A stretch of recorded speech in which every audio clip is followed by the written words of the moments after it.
ఇప్పుడు మల్లెడ్డి రంగారెడ్డి గారు రంగారెడ్డి జిల్లాలోనే ఒక టైగర్లా తిరిగేవారు, మొత్తం జిల్లానంతా కూడా జల్లడబట్టారు కదా. ఇప్పుడు ఎందుకు మీరు ఒక్కటే కాన్స్టిట్యుయెన్సీ మీద దృష్టి సారించి అక్కడికి? ఏం లేదు, ఒక్క కాన్స్టిట్యుయెన్సీ మీద ఏం కాదు. రేపు తప్పకుండా 3-4 కాన్స్టిట్యుయెన్సీలలో మా ప్రభావం ఉంటుంది. కాంగ్రెస్ పార్టీని గెలిపించడానికి ప్రయత్నం చేస్తాం.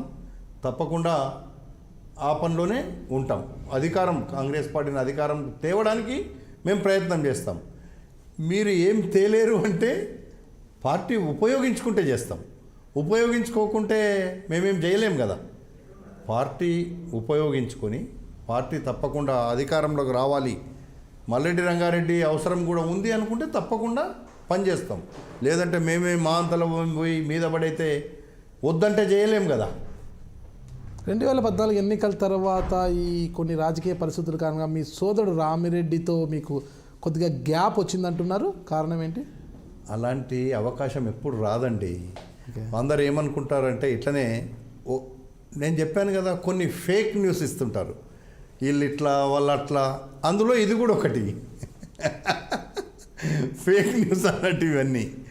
ఇప్పుడు నా సోదరులు కానీ నా కుటుంబం కానీ ఎవరు నన్ను విభేదించే వాళ్ళు కానీ లేకపోతే ఇప్పుడు మేము కూడా 2 టికెట్లు ఏమి అడగలే ఆ రోజు. మల్లెడ్డి రామరెడ్డి నాడ క్యాండిడేట్ను నేను ఎందుకు పెట్టాను? నా సొంత నియోజకవర్గంలో ఇంకెవడో గెలుస్తాడు, కాంగ్రెస్ పార్టీ టికెట్ ఇచ్చిన అభ్యర్థి గెలిచే సమస్య లేదు అని పెట్టాను. దురదృష్టవశాత్తు సింబల్ ప్రాబ్లంతో ఓడిపోయాం. లేకపోతే 100% గెలుస్తుంటేమి. ఆ రోజు నాకు ఇబ్రాహీంపట్నం టికెట్ ఇస్తే మా సోదరుడు నా బ్రదర్ ఏం పోటీ పెట్టకపోయేవాళ్ళం కదా. అందరికి పనిచేస్తుండే, ఎల్బీ నగర్లో పనిచేస్తుండే, మహేశ్వరంలో అందరం మాకంతా అటాచ్మెంట్ ఉంది కదా. ఇప్పుడు 30 సంవత్సరాల అనుబంధము 3 సంవత్సరాల దూరం కాదు కదా. 1981 నుంచి మేము ఆ నియోజకవర్గం మీద పోరాడుతున్నాం. ఒక టికెట్ ఇచ్చినంత మాత్రాననే మేము పని చేయాలని ఏం లేదు. తప్పకుండా కాంగ్రెస్ పార్టీ అభ్యర్థుల కోసం పనిచేసే వాళ్ళందరూ మా క్యాడర్ అంతా. అట్లా రామరెడ్డి కాంటాక్ట్ చేసే వరకు అందరు అక్కడ వెళ్ళిపోయారు.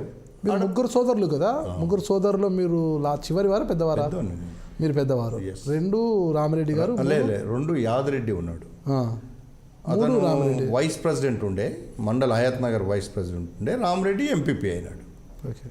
ఒక చిన్న విషయం, ఇప్పుడు ఇటీవల రేవంత్ రెడ్డి గారు టీడీపీ నుంచి అంటే టీడీపీ వర్కింగ్ ప్రెసిడెంట్గా ఉంటూ కాంగ్రెస్ పార్టీలోకి వచ్చారు కదా. రాహుల్ గాంధీ సమక్షంలో ఢిల్లీలో ఆయన పార్టీలో చేరారు కదా.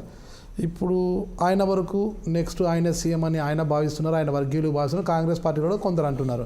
అంటే ఇటు కొత్తగా పార్టీలకు వచ్చిన రేవంత్ రెడ్డి గారు అంటే జైపాల్ రెడ్డి గారు వాళ్ళ మామగారైన పిల్లనిచ్చిన మామ జైపాల్ రెడ్డి గారికి సెంట్రల్లో ఉన్న ఒక పలుకుబడితో రేపొద్దున రేవంత్ రెడ్డి గారిని సీఎం అభ్యర్థిగా ప్రకటిస్తే మల్లెడ్డి రంగారెడ్డి గారు ఏకీభవిస్తారా?